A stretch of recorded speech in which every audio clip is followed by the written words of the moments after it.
Mobil Won the Grid powers up today on the drag strip in Florida as Team Kalitta do battle in the NHRA. With dragsters reaching speeds of close to 340 miles per hour in under 4 seconds, the NHRA is a race series like no other. Top Fuel champions Kalitta Motorsports kicked off a nitro-methane-powered season at the Gatornationals. It's a great place to start. It's on the East Coast, right? It's Florida, it's nice weather, and it's a destination race, so already at 9:30 on a Friday morning, this place is packed, and that's pretty exciting. Running 2 Top Fuel dragsters and a funny car, Kalitta were hoping to start the 20-race campaign in winning form and continue the momentum of their Top Fuel title success last season. We're hoping to be standing with the crown again, the championship at the end of the year, but we have a long road to get there. We did it last year and got the same guys. It's just a matter of being the hungriest guy out there and having a great team behind you. That's always the goal, come out swinging and win right away. I mean, that's the name of the game. We're always out here hunting those Wally trophies, and it's a long season. You want to win every race you show up to, but ideally you want to make it really count those last 6 races of the year.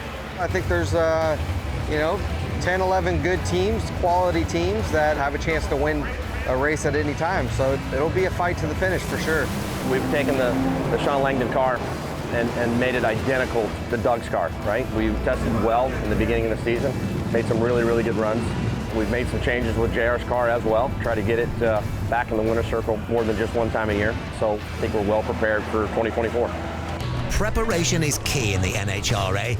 Led by legendary tuner Alan Johnson, the Kalitta crews tear down and rebuild the 11,000 horsepower engines between every run.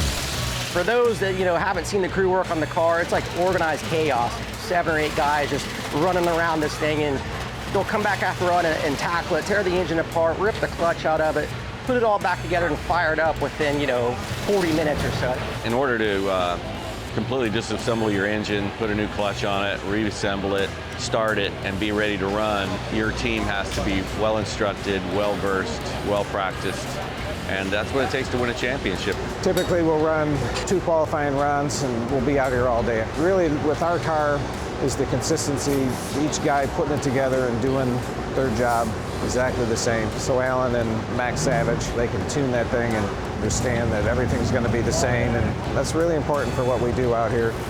Defending champion Doug Kalitta would fall just short in his Top Fuel quarterfinal run, but Sean Langdon and JR Todd both made it through to their respective finals in what was a thrilling Gatornationals weekend.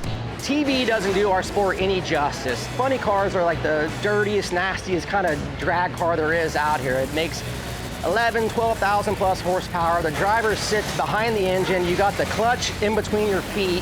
When you hit the gas, there's clutch dust everywhere. You can barely see. You'll do a burnout and get a little bit of heat in the tires. Then you'll back up and they'll place you in the tracks of where they want you to run. Again, they'll just brush off the tires and reset the idle, and then once you get staged, you're just looking for yellow to hit the gas. We're going in a straight line in 1,000 feet, 3.8 seconds, 330 plus miles an hour. During a run, sometimes one cylinder will stop firing. When you lose that much downforce out of that exhaust, it's trying to shoot you across the track. You got to kind of counter steer that, where you might be crossing the finish line with the wheel cocked like this to go in a straight line. It's pretty crazy. It would be a record-breaking weekend for Team Kalitta, claiming victories in both the Top Fuel and Funny Car categories. The first time they bagged a Gatornationals double. Got the first double up for Kalitta Motorsports with us winning and JR winning, so picture perfect weekend. At the end of the day, we doubled up with Sean, the Kalitta Air Dragster. We've been trying to do this for so long for Connie. Scott's family is here with us this weekend. Just a storybook weekend for us, for sure, at Kalitta Motorsports.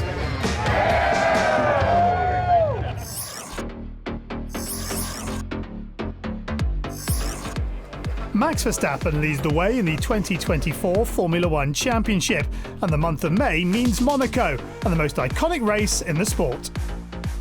The Monaco Grand Prix is always very hectic. You know that it's all about qualifying, which puts a lot of pressure on qualifying. Sometimes, of course, it works out a bit better than other years in terms of results, but you always try to enjoy it as much as you can. And I think also last year we really had a Monaco special, with the rain coming in, and yeah, making it really difficult to the end, because the walls, of course, are very, very close, and it's easy to make a mistake, but it's, of course, one of the races that you want to win in your career.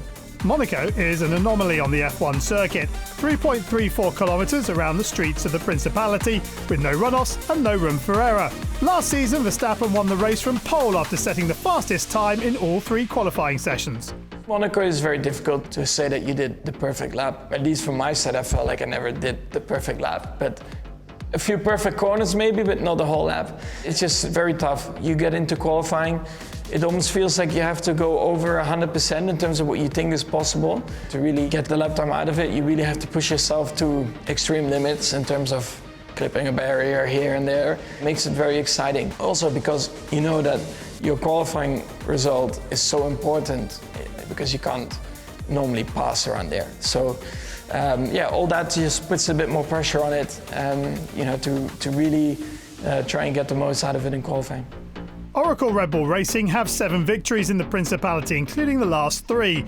They have cemented a tradition of celebrating in a swimming pool, but as the Dutchman looks for his 3rd Monaco win, he won't necessarily be taking the plunge. Yeah, luckily I didn't get to do that. I mean, the first time that I won was COVID, so there was no pool. Last time, we were not allowed, I think, to fill up the pool because of a shortage of water in the area. So I was like, well, that's fantastic, because the year before, there are people putting their feet in. But, you know, I remember there was a guy who took his socks off, and sometimes when you have new socks or whatever, right, the new stuff sticks around your feet. And he just put his feet in while the fluffs are still around. So the fluffs went into the water. I'm like, I'm not jumping into the pool anymore. You know, that's just not that's not great.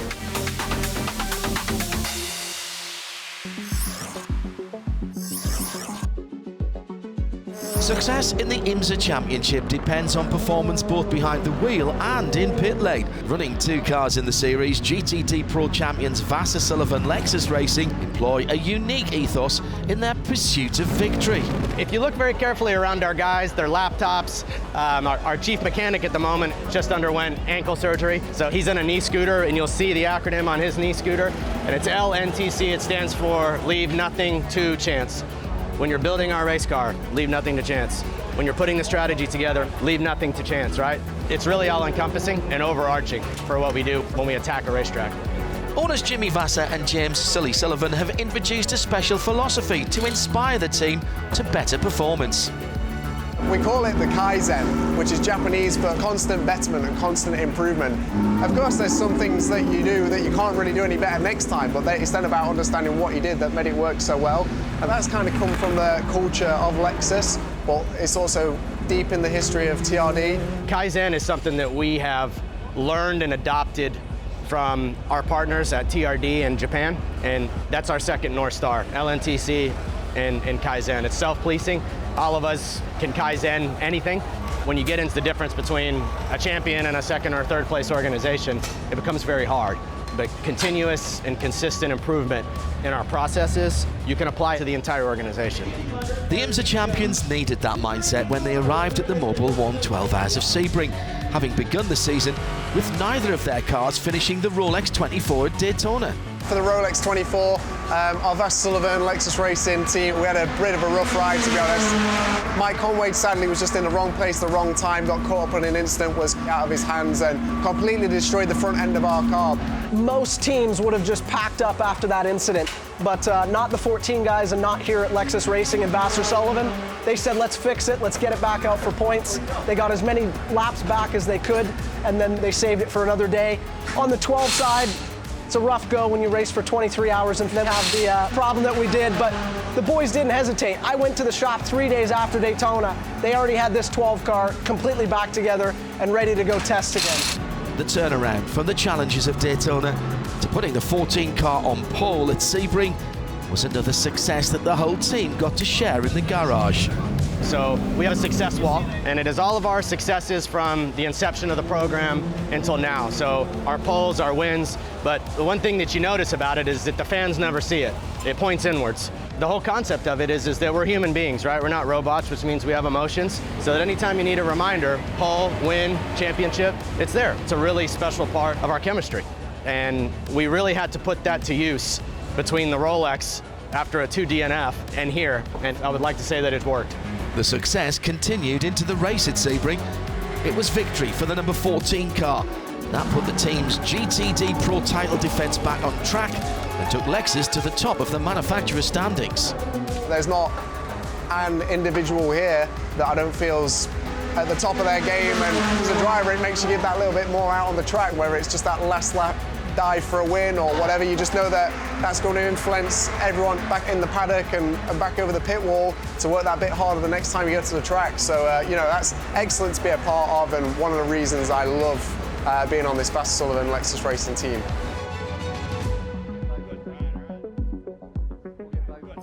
We join Stuart Haas Racing now as NASCAR gets set to return to its roots. 3 months into the NASCAR Cup Series season, the championship breaks for the All-Star race. Last season, they headed to a racetrack not used since 1996, North Wilkesboro Speedway. Such a unique track, the old asphalt being at play, but then some new patches that they had along with some concrete on the bottom made for an interesting kind of layout, and we all had to really search around and find the right groove to run in, but the atmosphere itself was just electric and it was a lot of fun. North Wilkesboro has always been special to me with being a local guy. My dad's family was from the mountains, and even after it shut down, I would stop by there and walk my kids around there and take pictures and all those things. It's just always been a special place. Steeped in the moonshine running history of the sport, the retro venue was so popular last season that they're heading back. The track has been repaved and the spectacle should be even better. For Josh Berry, who had to win the All-Star Open just to get into the main event in 2023, the trip into the North Carolina hills can't come soon enough. It'll be exciting with the repave. I think it'll be a new era at Wilkesboro. It's going to be kind of a reset. The track's going to be super fast, but it'll be a lot of fun. I think that's one that we definitely have circled for the 2024 season. The place was absolutely packed. It was kind of like a throwback weekend in a sense, going back to kind of what NASCAR's roots are. It was a lot of fun. The racetrack was super slick, wore out. This year they repaved it, so I don't know what to expect going into this year, but it was really cool. It's a place that I've really enjoyed racing at now, so eager to get there, and obviously I hope it's a really racy surface, but it's certainly going to be a lot different than last year. While the All-Star race has always been an experience for the fans, it's also a chance to win a cool $1 million. We go into every race wanting to win, but I think that added incentive certainly emphasizes it that much more. I mean, you think about it. It'd be like you going into a room with 20 other people and knowing that you had an opportunity to leave there with $1 million. It's pretty cool. $1 million is a lot of money, so I think it definitely ramps up the intensity a little bit, but it made for an exciting show for sure. Last year it was Kyle Larson who scooped the money, as an exclusive crowd looked on and millions more on TV. NASCAR's return to Moonshine Country will doubtless prove as popular this time as it did a year ago. I'm super pumped for North Wilkesboro. It's going to be gripped up, it's going to be fast. It's a fun weekend. I raced a super late model at North Wilkesboro last year and hope to do it again this year. So that'll be a little midweek prep before the race weekend. There are certain venues, Lambeau Stadium, that you want to go to and you want to see and you want to be a part of, and Wilkesboro's right there. And hopefully we can go to venues like that and kind of revive them, still have tapped into our history, but with a future aspect of the next gen car and everything we have going on. I think that's a great thing for the sport.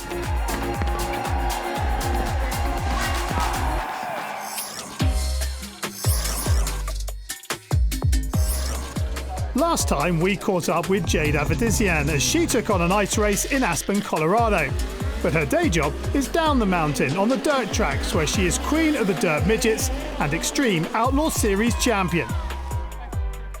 Winning a championship, you know, my first year trying with KKM was just a dream come true. You know, have 5 wins, I mean, I'm still speechless and it's months later. So for us to accomplish it the first year obviously meant a lot to us and a lot to the team. Aged just 17, the championship win was no fluke. Avedisian was born into this sport. My My dad worked on sprint cars growing up. I was at a dirt track at 6 months old. I was introduced very young, and then when I was 4, he bought me a quarter midget, and to be honest, I went out the first time, and I didn't really like it, but take it for granted, I was still 4, so I didn't really know what I wanted to do. So we kept it around a few more years. I tried again when I was 7, and then that was the day that I fell in love. I wanted to do this for as many years as I could. After winning her first big race aged just 13, the Californian was marked out early on as one to watch with a focused racer mentality. I don't feel like anything's different from me just because I'm a girl in the sport. I feel like everyone has the same goals, is just go do the best you can and go win as many races as you can. But I think the sport is going in the right place. There's so many young girls getting into racing, and maybe the little kids are seeing the girls do well or whatever the case is. But I do feel like there's more and more getting in the sport. Competing with Keith Kunst's motorsports, Avedisian is finding the balance between racing fast and racing smart. Last season was a roller coaster of wins and spins as she learned to temper her need for speed. My racing style is definitely high-strung, I would say. Pete from KKM always tells me, you can't give it 110% every single lap. So the day I kind of realized that was our huge turnaround point of our season. The midgets, you have to drive as hard as you possibly can every single night, but there is a fine line from going the 1% over and the 1%, the right percent. So I would say I'm pretty high-strung when I get in the car, and I just want to win. Her true character and maturity was shown back in November 2022, when she was dramatically flipped off track by a rival at Placerville Speedway. I was definitely pretty upset, but I knew getting out of the car, I couldn't lose my head. Obviously, I have a lot of partners on my suit and a lot of people that are behind me that I can't put their brands in a bad spot, and I certainly can't put myself in a bad spot. So I didn't really know what I was going to do walking over there, but obviously I was mad enough to walk over there, and then when I got there, I was like, well, what am I going to do? So I thought that was, the best option, and I think the fans liked it as well. Selected for the Toyota Racing Development Program, Avedisian has the chance to take the next step and test herself on asphalt for the first time. Now that I'm a part of Team Toyota, it's a huge opportunity for me, and obviously, none of the goals are going to change. We want to do the best we can every single weekend, but they obviously know I have no road course experience, so they've done a fantastic job to prepare me the best they can. I've been out into Arizona a few times for drivers' schools, and I've been running legend cars, go-karts in Mooresville, so I'm prepared as I can be for this huge season ahead on the road course side of things. With an eye on NASCAR in the future, Avedisian has a few Cup Series racers she admires who have come up from the dirt side of the sport like herself. Growing up, I didn't really have a female idol. I've always kind of looked up to Christopher Bell, Kyle Larson, just the people that can get in any type of car and be really good, or if not win. So I think that's super cool if I could be one of those people that, whether it's dirt or get in an asphalt car and do really well, I think having both sides instead of just being a one-car dominant is really special. The teenage dirt midget champion has time on her side. There haven't been many women making it to the top of the NASCAR ladder, but she's certainly undeterred by the challenge. I desire to race NASCAR on the Cup Series as a little kid. I remember when I was probably 4 or 5 watching on the couch and just always wishing if I could race on Sundays, that would be a huge goal of mine. So it's just always something I've dreamed of, and hopefully one day I can make it. Next time, we ride with Red Bull KTM and meet NHRA racer Leah Pruitt. See you then on Mobil 1 The Grid.